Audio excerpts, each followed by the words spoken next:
you graduated. Okay. I feel like we're all. The crew is back in town.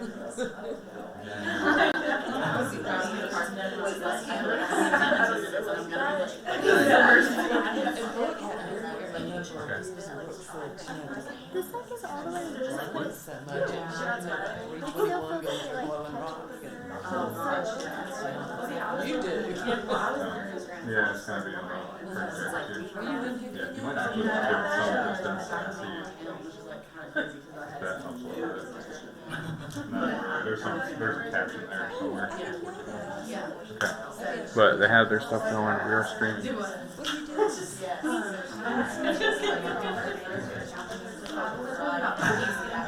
Yeah.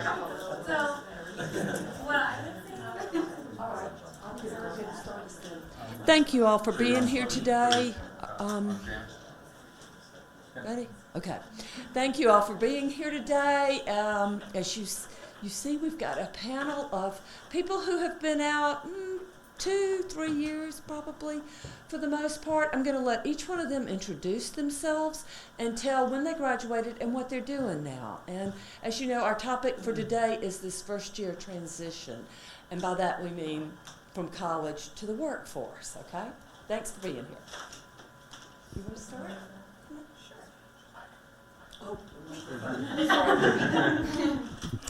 Hey everyone, my name is Nina Mastandrea. I graduated in December of 2015, so pretty recently, about it's like a year and a couple months, some change. I'm currently the content manager at nearby Lees McRae College, so I handle PR, photography, videography, editing, a little bit of everything. So. Hey guys, I'm Olivia Easley. I graduated August of 2015, so also pretty recently. I am the marketing manager for Noveris. It's a clean air technology company. Hey guys, my name is Kyle Moss. I graduated May of 2016, so the youngest one. Don't want to brag. And currently, I am the communication and resource coordinator for the Hunger and Health Coalition, which is a nonprofit here in Boone. Hey everybody, my name is Caitlin Story. I graduated in December of 2015 as well. And I'm currently the marketing coordinator for Southland Electrical Supply, which is a industrial electrical supply company in Burlington, North Carolina.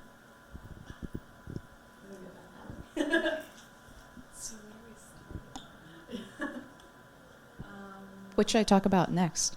I guess we can just go slightly chronologically. I guess since we're talking about that first year transition.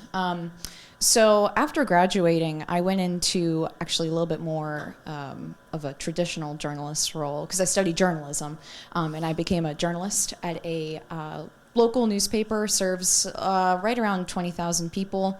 It's a daily publishing newspaper, which nowadays, daily print and publishing newspaper, which is nowadays pretty few and far between, especially in the print publication world, especially in the news world. So I did that for about 10 months, and then I went on to Lees McRae. So at about a year and a half out, I'm already kind of into my second job. I guess we'll go into like how I transitioned into something like that. Is that what you guys want to know?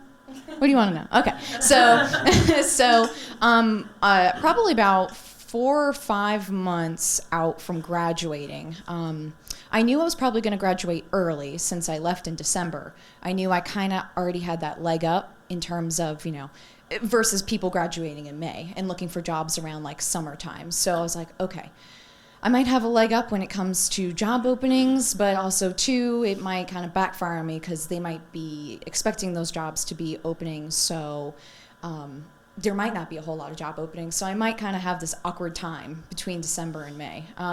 So what I really did is I applied to as many jobs that my computer could handle and my little fingers could handle. I applied probably upwards of 50 to 60 jobs by the end of it. I was definitely burnt out. I was definitely done applying to jobs. I think my motto was, if I could possibly do that job, if I feel like it would be relevant, if it would use at least some of the skills that I learned in college, I'm going to apply to it. And there was definitely a few of the jobs that I spent more time, like writing a cover letter, spending time, working on my portfolio and really taking the time to apply to. And then there was some of those jobs that I said, hey, I'm just reaching out. I saw your job posting on wherever website or wherever that happens to be.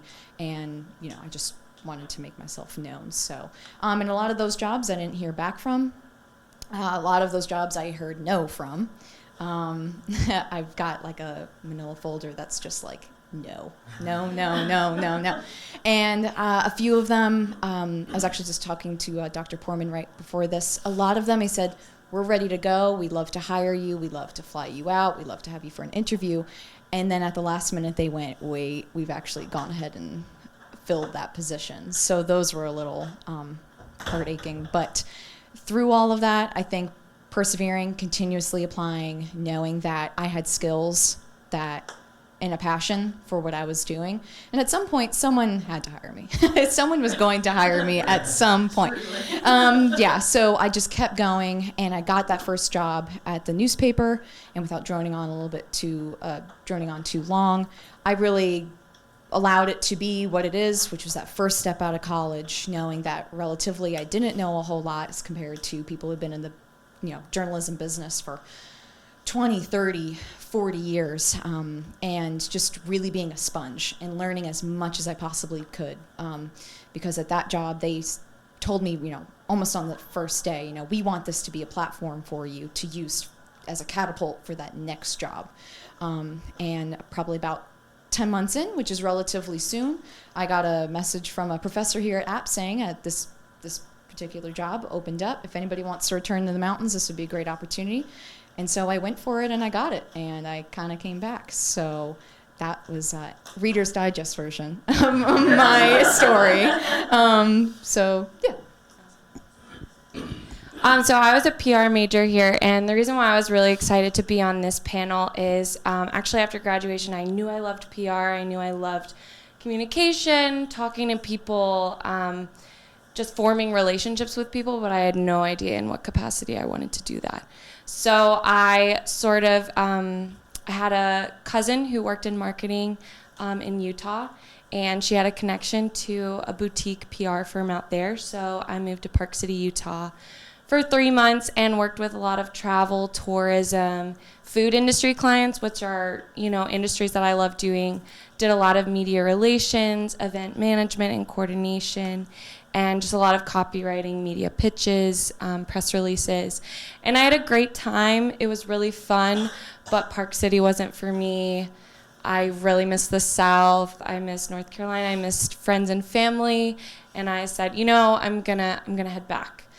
So I ended up, moving to Raleigh and continuing to do freelance in Utah, and I became the communication manager for the Salt Lake Restaurant Association and did everything online from Raleigh. So website, newsletters, email campaigns, and I kind of shot myself in the foot because I had all these connections in Utah and then said, I want to head back to North Carolina, and that's not where I had done my networking. It's not where I did my internship, and it kind of hurt me a little bit.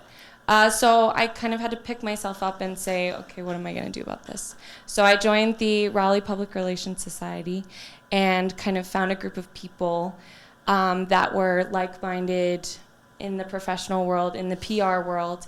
And the very first lunch I went to, I met the recruiter who found me the job I have now. And I know that that's, what led me to where I needed to be. But I guess, so I love the job that I do now. It's marketing, so it's kind of a lot of PR, but also incorporating graphic design, a lot of campaign work. But it all kind of goes together. But I guess what I wanted to speak specifically about is it's okay if you don't know right now.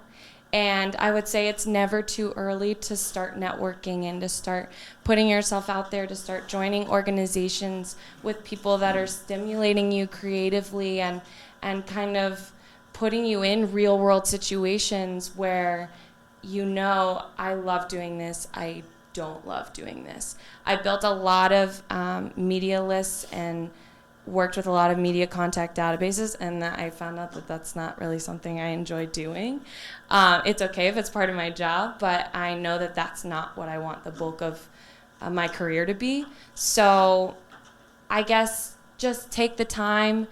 Like Nina, I applied to a lot of jobs, and I actually ended up hearing back from jobs, and I had almost applied to too many things that I wasn't even really interested in, but I just wanted to shove myself out there.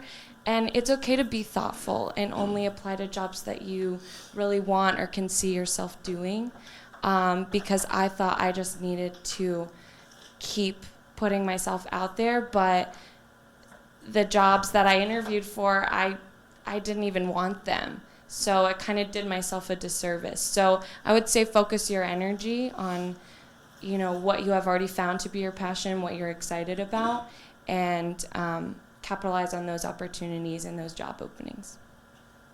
Cool. That was really good. Yeah. Let's redo it. And I'm sitting on the end like, okay. Yeah, exactly. I'm just gonna take everything that you guys have said. So I actually got the job that I'm in now from an internship that I did my last semester of college. I ended up getting my bachelor's in 3 years, so I walked in the graduation ceremony when I was 20, and then turned 21 my last summer session, which I thought was really impressive, and people, hiring managers did as well. The setback was that they didn't know if I was mature enough or ready to do a full-time position. So that was really almost discouraging, because I said I worked so hard to get this done, get it done well, and I feel like it wasn't received in the way that I had originally hoped. So I found myself having to kind of leverage my skills in a way that showed the hiring managers that I was not only able to do the work that they had wanted, but also that kind of rounded out my maturity in a way. So I thought was really difficult. But I didn't want to let that stop my applying, or say, oh, maybe I should take some time and do another job until people think I'm old enough. That is not the way to do it. I agree with these ladies on the end, like, network now. I think the thing that helped me the most was throughout my college career, I was a part of, 4 or 5 extracurricular activities, and they don't have to be PR related. I mean, join PRSSA because you want to. It looks great on a resume, but if that's not the club for you, that's fine. But I found PRSSA was, a really good jump off point. I was in an a cappella group while I was here. Actually, we were all 3 in the same a cappella group, so this panel is going to be really interesting. But do one song. Me. So, through that, music is something that I really liked, and I found a way to leverage joining that group and being a part of that group with PR experience. So I became their PR coordinator. So that was experience that I was able to put on my resume, but I was also able to have a good time. It didn't feel like work, even though I was working really hard to be competitive on my resume. And I think that, I don't know, I mean, networking is so important. You never know who you're going to meet. And so anytime that I get an email, I went to a conference in Durham and, handed out my business cards. And I got an email a couple days ago from this woman in Durham who runs a food pantry, and she said, hey, I got your business card and I wanted to bounce some ideas off of you. Nothing is in that for me. We're just sharing information, but I never know where I'm going to be in 2 years, 5 years, 10 years. And when you kind of forge those really meaningful and positive relationships, you'll have kind of that database of, okay, well, now I kind of want to go to Durham. Who do I call? This girl is in the same vein, professionally as I am. And so I would just say take any networking opportunity. I know here in Boone, there's a society called the High Country Young Professionals of Boone, and I'm a part of that. And it's all people that are 35 and under who are doing really well. We meet at A and B, so it's not like a stuffy environment. You know, we're all grabbing a beer and talking about where we want to go, what direction we think that we should go in. And from that, I've, you know, spoken with someone who said, oh, well, I've got, you know, this, my brother does something like this, or my wife's friend. I mean, you never know who you'll meet and then who the people you meet know, if that makes sense. Right, exactly. This is so weird. My sister's best friend is my coworker at Lisa Gray in the communications department. So, I mean, it really is a small world. I hate it when people say that, but it's so true. And then I would also, I mean, just to kind of bounce off of the being thoughtful when you apply, I did the same thing that you did. I thought, oh my God, I need a job. I need to get paid. I will do anything. So I applied to so many jobs. You guys, a lot of this together. yeah, I would call and be like, I don't know what I'm going to do. So if I had taken, you know, a little off the top of the total number that I applied to, I mean, I went and looked back and I thought, oh, you know, I did that because I thought that's what I needed to do. It's not necessarily what I wanted to do. And I think that if I had been really thoughtful and intentional with the jobs that I was going for, I would have put more effort into, you know, personalizing the cover letter and kind of changing. The most important thing that I've found when you're applying to a job is I changed the language of not only my cover letter, but my resume as well. Every company is looking for something different. It doesn't matter if company A and company B are both looking for marketing specialists or content creators, whatever. They're going to have a different tone. They're going to have a different voice. They're going to have a different brand, and they're all going to be reaching a different demographic. And so with that comes, okay, well, you know, on my resume, I have 4 of these responsibilities that both of these companies are looking for, but, you know, A is a nonprofit, B is corporate. So how can I like tweak that language? And it could be, what I found is it could be one word, it could be one phrase. You know, you might have to start from the bottom and do it, you know, all over again. I have like 3 different resumes for 3 different types of situations because that's what they want to see, that you can adapt, and they want to make sure that your professional experiences are relatable to what they're wanting in a candidate. And so, you know, I got this job from an internship, and I worked really, really hard, and it turned into a full-time position. And so I'm doing all the social media, the digital marketing, written media as well, so brochures, flyers, all that stuff, and then community outreach.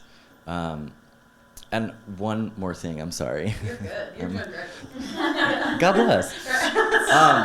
I work for a nonprofit right now, and we're a staff of 9, and so we kind of all wear a hat and a half. And I'm currently interviewing for some other positions in Charlotte and some bigger cities. And I had someone ask, well, what area of PR do you want to be in? That's such an intimidating question, because as a PR student, and I feel like we kind of went through the same thing, the sophomore year you go, well, what is PR? Like, people go over definitions in every class because a lot of people aren't aware how it differs from marketing, how it differs from advertising. So I was very honest in this phone interview, and when she said, what area do you want to go into? I said, I'm not sure. I don't have enough experience to kind of, to make that call right now. And I would hate to pigeonhole myself into something that I ended up not enjoying or didn't suit my skill set, because PR is so broad. And they really liked that answer. To them, that came across as, okay, well, you're open-minded, you're versatile, you can do, or are willing to do, kind of one of everything. And so I would say don't back yourself into a corner in terms of what type of PR you want to do, because I feel like you'll kind of shoot yourself in the foot. That has been my experience. Be really open, be really honest. And at the end of the day, PR is about making those connections. So in an interview, don't be stuffy, you know, make it a conversation, because that's what people are going to respond to. We're in this business because we like to engage with others.